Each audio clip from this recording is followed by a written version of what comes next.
जय सिया राम। नमस्कार दोस्तों, आइए हम पढ़ रहे थे राजस्थान में आरबीएससी क्लास 9 से 12 में चलने वाली हिंदी व्याकरण, हिंदी व्याकरणीय रचना, जिसका हम इससे पहले अध्याय 17 पढ़ चुके हैं, जिसमें है पत्र लेखन। अब अध्याय 18 पढ़ेंगे। अध्याय 18 संक्षिप्तीकरण, सार लेखन एवं पल्लवन विस्तार। ये आरएस मेंस और राजस्थान में हिंदी सब्जेक्ट्स में आती है, इसलिए हम इस संक्षिप्तकरण और जिसे कहते हैं सार लेखन, पल्लवन यानी होता है विस्तार लेखन, जो कि बहुत ही इम्पोर्टेंट है आरएस मेंस के लिए। आइए शुरू करते हैं। आरबीएससी कक्षा 9 से 12 का हिंदी व्याकरण रचना किताब पढ़ रहे हैं हम। आइए शुरू करते हैं। किसी गद्यांश अथवा पद्यांश के मूल पाठ या भावार्थ में किसी प्रकार का परिवर्तन किए बिना उसे लगभग एक तिहाई शब्दों में लिखना सार लेखन अथवा संक्षिप्तीकरण कहलाता है। यह संक्षेप में इस तरह होना चाहिए कि अनुच्छेद की मूल भावना खंडित न हो। संक्षेपण की आवश्यकता मनुष्य के आज के व्यस्ततम जीवन में समय अभाव के कारण उत्पन्न हुई है। विस्तृत विवरणों के स्थान पर संक्षिप्त लेखन जीवन की आवश्यकता हो गया है। इसलिए संक्षेपण लेखन की ऐसी शैली जिसमें कम समय और श्रम में सारगर्भित साभिप्राय लेखन के साथ अनावश्यक वर्णन से बचा जा सके। संक्षिप्तीकरण से संबंधित कुछ सामान्य नियम हैं, इनको आइए ध्यान पूर्वक पढ़ते हैं। पहला है, संक्षिप्तीकरण मूलतः अनुच्छेद के भावार्थ का स्वतःपूर्ण पाठ होता है। इसलिए संक्षिप्तीकरण को पढ़ने के बाद मूल अनुच्छेद को पढ़ने की आवश्यकता ही नहीं रहती। संक्षिप्तीकरण मूल पाठ का लगभग एक तिहाई सार संक्षिप्त होता है। इसलिए पाठ की मौलिकता को खंडित किए बिना कम शब्दों में ही लिखा जाना चाहिए। तीसरा है संक्षिप्तीकरण। क्या? संक्षिप्तीकरण मौलिक रचना को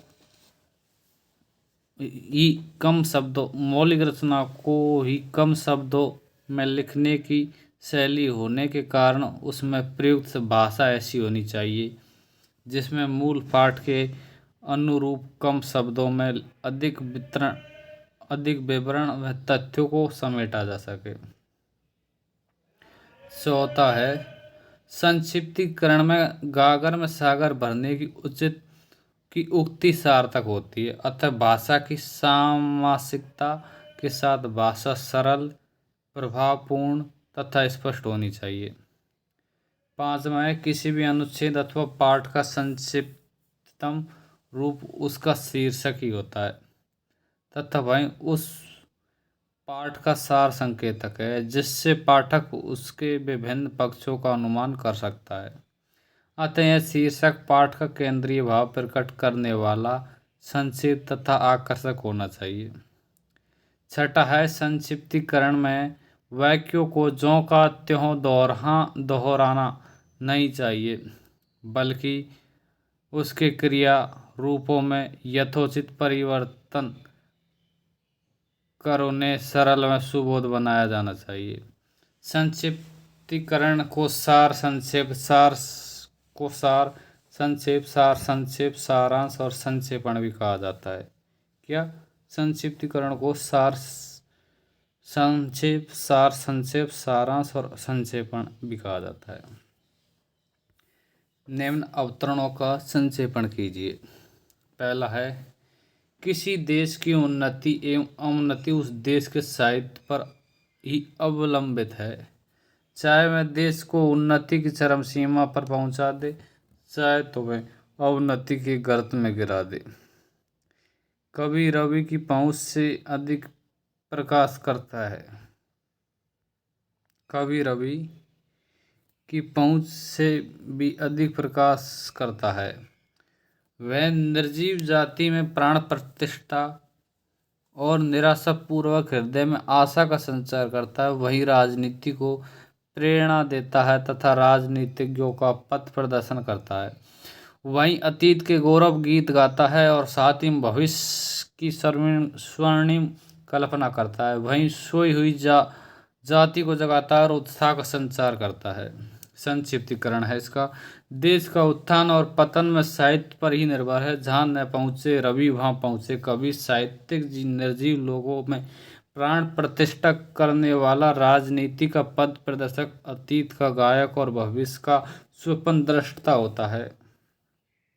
दूसरा है जिसको देखें, पृथ्वी माता है, मैं उसका पुत्र हूँ, यही स्वराज्य की भावना है। जब प्रत्येक व्यक्ति जिस पृथ्वी पर उसका जन्म हुआ है उसे अपनी मातृभूमि उस समझने लगता है तो उसके मन मातृभूमि से जुड़ जाता है। मातृभूमि उसके लिए देवता हो जाती है।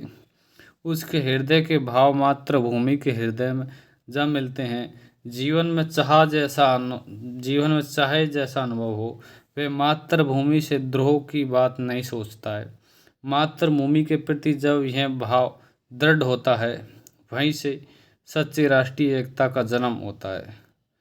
उस स्थिति में मातृभूमि पर बसने वाले नागरिक गण एक दूसरे से सौदा करने या शर्त तय करने की बात नहीं सोचते, मातृभूमि के प्रति अपना कर्तव्य की बात सोचते हैं। संक्षिप्तीकरण, जब व्यक्ति अपनी मातृभूमि से माता के समान प्रेम करता है तब राष्ट्रीयता का जन्म होता है। मातृभूमि के प्रति अपने कर्तव्य का निर्वाह करते हुए वह कभी उसके प्रति कृतज्ञता का व्यवहार नहीं करता। तीसरा है, आधुनिक जीवन में समाज और राष्ट्र के स्तर पर समाचार पत्रों का बहुत ही विशिष्ट और ऊंचा स्थान है। समाचार पत्र मानव अपने देश की सभ्यता, संस्कृति और शक्ति के मानदंड बन गए हैं। जिस देश में जितने अच्छे और जितने अधिक समाचार पत्र होते हैं, देश उतना ही उन्नत और प्रभावशाली समझा जाता है। बहुत से क्षेत्रों में जो काम समाचार पत्र कर जाते हैं, वे बड़ी सेनाएं और बड़े बड़े राजनीतिक भी नहीं कर पाते। समाचार पत्र एक और जो तो जनता का मत सरकार तक पहुंचाते हैं और दूसरी ओर सुदृढ़ एवं संतुष्ट लोक मत तैयार करते हैं। देश को सभी प्रकार से सहज रखने में समाचार पत्रों की अहम भूमिका है और इसके मुकाबले कोई अन्य माध्यम इतना सशक्त नहीं कहा जा सकता। इसका संक्षिप्तीकरण है, समाचार पत्रों का देश और समाज में बड़ा महत्व है। ये राष्ट्र की सभ्यता, संस्कृति और शक्ति के मापदंड है। ये सुदृढ़ लोकमत तैयार करने के सशक्त साधन है। समाचार पत्र सरकार पर भी नियंत्रण रखते हैं, देश को सजग और सजीव बनाए रखते हैं। अभ्यास हेतु अनुच्छेद संक्षिप्तीकरण कीजिए। पहला है, आज के भागदौड़ के इस युग में केवल व्यापारी, वकील, अभिनेता, शिक्षक, चिकित्सक, इंजीनियर और प्रबंधक ही तनाव के शिकार है, बल्कि अपने करियर और परीक्षा से चिंतित छात्र छात्राएं भी कम तनावग्रस्त नहीं है। इसका बुरा प्रभाव उनके स्वास्थ्य पर पड़ता है। कुछ लोग आर्थिक तंगी के कारण तनावग्रस्त है तो कुछ सभी प्रकार की सुविधाओं से संपन्न होती उन्हें बनाए रखने और निरंतर बढ़ाने की भागदौड़ में तनावग्रस्त है। यह तनाव हृदय रोग, अल्सर, मधुमेह और दूसरी बीमारियों का भी कारण बन जाता है। इस तनाव और भागदौड़ के कारण व्यक्ति अपने खान पान तक की उपेक्षा करता है और कभी कभी तो दिन भर भोजन नहीं कर पाता। गंभीर समस्याओं से जूझते हुए उसे इतना भी समय नहीं मिल पाता कि मैं अपने घर परिवार सगे संबंधियों के साथ फुर्सत से बैठ सके। दूसरा है, लोकगीतों की मूल बोली अथवा भाषा का पता लगाना कठिन ही नहीं असंभव सा है, क्योंकि लोकगीत लोक जीवन से उत्पन्न होकर भाषा के प्रभाव में तैरते चलते हैं। मनुष्य के कंठ ही उनके घाट है। उपयुक्त कंठ पाकर कोई कहीं बसेरा ले लेता है। लोकगीतों पर उनके आसपास का ऐसा प्रभाव पड़ जाता है कि उनका मूल रूप कायम नहीं रहता। इससे जहाँ वे गाए जाने लगते हैं, वहाँ के बहुत से शब्द जो पर्यायवाची होते हैं उनमें बैठ जाते हैं और उनके मूल शब्दों को स्थानच्युत कर देते हैं। और इसमें कौन सा गीत पहले पहले कहाँ बना इसका पता नहीं लगाया जा सकता, केवल इस बात का पता लगाया कौन सा गीत कहाँ गाया जाता है। दूसरा टॉपिक है अपना भाव विस्तार या पल्लवन यानी वृद्धिकरण। भाव विस्तार लेखन पल्लवन वृद्धिकरण अथवा संवर्धन का आशय है किसी संक्षिप्त या गूढ़ पंक्ति, काव्य सूक्ति, गद्य सूक्ति अथवा विचार सूक्ति की विस्तार पूर्वक से उदाहरण विवेचना करने से है, जिसमें लेखक सामान्य पाठक के लिए उस सूक्ति की विस्तृत बातों को बोधगम्य बनाता है।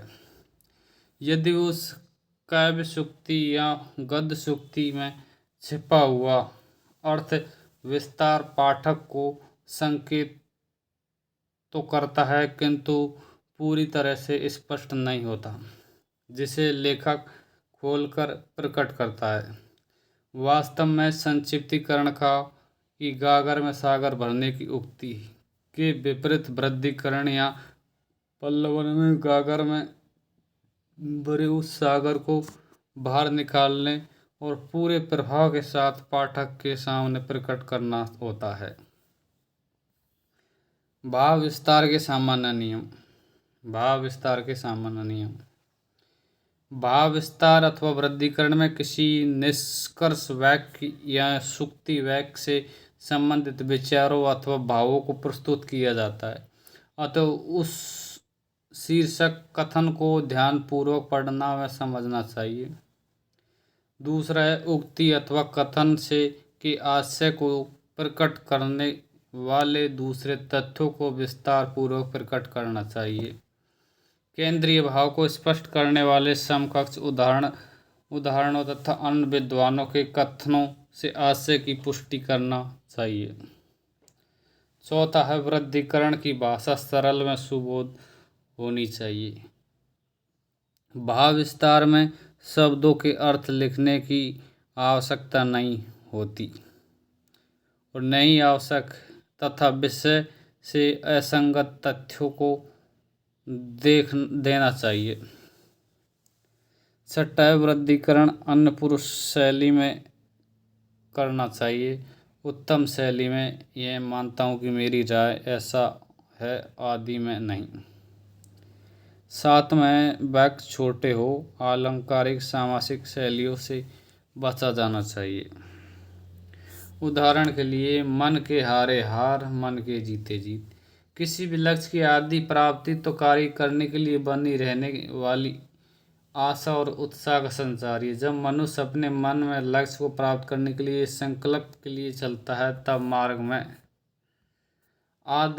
आने वाली बाधा तकलीफों का प्रभाव कम होता रहता है, क्योंकि उसे निरंतर अपने आप ही से मंजिल तक पहुंच सकने का निश्चय मिलता रहता है। बाहरी प्रोत्साहन का अपना महत्व होता है, किंतु मनुष्य जब तक खुद को प्रेरित न करे तब तक लाख अनुकूलताएं एवं सुअवसर सामने हो, लक्ष्य की प्राप्ति असंभव प्राय ही रहती है। घातक बीमारी से भी व्यक्ति की भीतर से लड़ने की शक्ति उसमें नवीन प्राणों का संचार कर देती है। इसलिए जीत का संबंध शारीरिक भौतिक सामर्थ्य की तुलना में मानसिक धारणा से अधिक है। करत करत अभ्यास के जड़मत हुए सुजान। बार बार अभ्यास करने से मंद बुद्धि या मूर्ख व्यक्ति भी बुद्धिमान बन जाता है, अर्थात अभ्यास व्यक्ति का सबसे बड़ा शिक्षक है। बोधित्याचार्य अवतार ने कहा है कि कोई ऐसा वस्तु नहीं जो अभ्यास करने पर दुष्कर हो। अंग्रेजी में इस भी एक कथन है कि practice makes a man perfect, अर्थात अभ्यास मनुष्य को अपने कार्य में दक्ष बना देता है। वास्तव में निरंतर अभ्यास ही ज्ञानार्जन का मूल मंत्र है। अल्प बुद्धि जन यदि निरंतर अभ्यास कीजिए तो भी विद्वान बन सकते, अभ्यास की बारंबारता से स्मरण शक्ति और समझ का दायरा बड़ा होता है। ज्ञान आदत ज्ञान आदत बनने लगता है।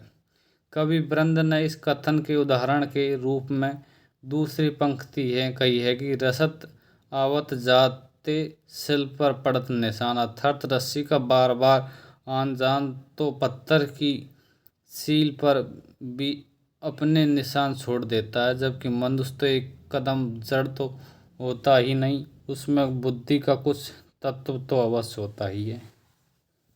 तीसरी है, जैसी संगति बैठिए तैसा फल दीन, जैसी संगति बैठिए तैसा होई फल दीन।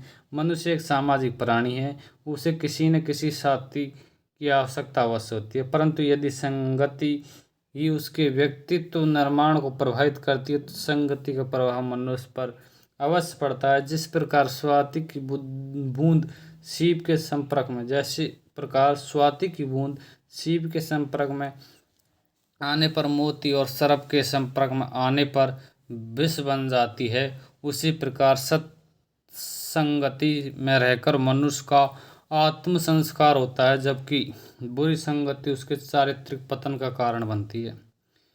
अच्छी संगति में रहकर मनुष्य का चारित्रिक विकास होता है, उसकी बुद्धि परिष्कृत होती है। बुरी संगति हमारे भीतर के दानव को जागृत करती है। बुरी संगति हमारे भीतर के दानव यानी राक्षस को जागृत करती है। शुक्ल जी ने ठीक ही कहा है, कुसंग का ज्वर बड़ा भयानक, दुर्जन का साथ पग पग हानि देता है, अपमान और अपयश देता है। चौथा है, मुर्दा है वह देश जहाँ साहित्य नहीं है, मुर्दा है वह देश जहाँ साहित्य नहीं है, अंधकार है वहाँ जहाँ आदित्य नहीं है, अंधकार है वहाँ जहाँ आदित्य नहीं है, मुर्दा है वह देश जहाँ साहित्य नहीं है। मनुष्य स्वभावतः क्रियाशील प्राणी है, चुपचाप बैठना उसके लिए संभव नहीं है। इस प्रवृत्ति के कारण समाज में समय समय पर क्रोध, घृणा, भय, आश्चर्य, शांति, उत्साह, करुणा, दया, आशा तथा हर्ष उल्लास का प्रादुर्भाव होता है।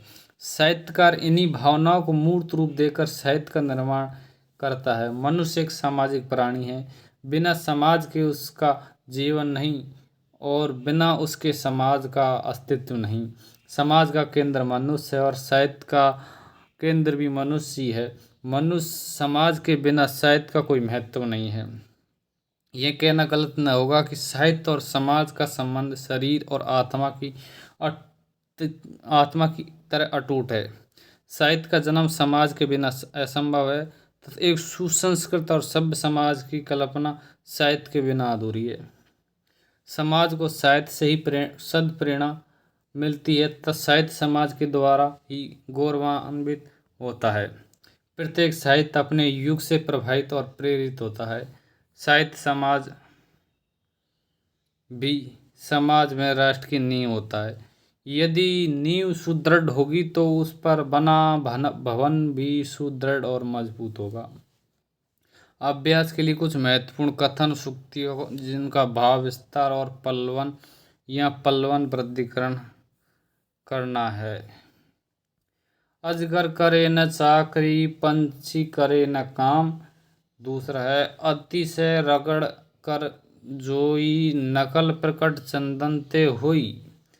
अब पछताए होत क्या, जब चिड़िया चुग गई खेत। चौथा है, आवश्यकता आविष्कार की जननी है। पांचवा है, मान सहित विष खाए के शंभु भयो जगदीश। मान सहित विष खाए के शंभु भयो जगदीश। छठा है, का वर्षा जब कृषि सुखाने। साथ में आलस ही मनुष्य का परम शत्रु है। आठ में, वृक्ष कबहू नहीं फले भले फल भखे, नदी न संचय नीर। 9 है, आचरण ही सज्जनता की कसौटी है। 10 में, कर्म प्रधान विषय कवि राखा। 12 10वें क्रम प्रधान विश्व करी राखा, ढाई आकर प्रेम का पढ़े सुपंडित होए। 12वां है प्रेम मुक्ति भी है और स्वाधीन भी। 13 है पराधीन सपने सुख नाही, जिसको न निज गौरव और निज देश का अभिमान है। 15वां है जो तो को कांटा बोवे ताही बोए तू फूल, जो तो कांटा बोवे ताही बोए तू फूल। पर उपदेश कुशल बहु तेरे।